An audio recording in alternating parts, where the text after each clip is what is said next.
আসসালামু আলাইকুম। আপনাদেরকে এখন আমি একটা বিষয় দেখাবো। দেখেন গরুগুলা হাওর থেকে আসতেছে। এটা সুনামগঞ্জ হাওর। তো এই হাওর থেকে গরুগুলা দেখেন এক এক করে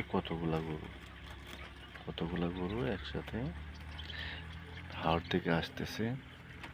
প্রিয় দর্শক, একটা গরু চলে যাচ্ছে, তা এটাকে রাখাল দৌড়াচ্ছে। আর এটা হলো সুনামগঞ্জ হাওর। দেখুন অনেক বড় হাওর। এই এক পাশ থেকে অন্য পাশের গাছগাছালি দেখা যায় না। দেখুন কত বড় হাওর। আর সেই হাওরের মধ্যে হাজার হাজার গরু। তো একটা রাখালে দেখেন কতগুলো গরু রাখতে পারে। দেখেন প্রিয় দর্শক, দেখুন কতগুলো গরু। যদি এই সমস্ত কন্টেন্ট, এই সমস্ত ভিডিও আপনাদের ভালো লাগে, অবশ্যই ছোট ভাইয়ের পেজটাকে সাবস্ক্রাইব করবেন। ভিডিওটি ভালো লাগলে শেয়ার করতে ভুলবেন না। ধন্যবাদ সবাইকে।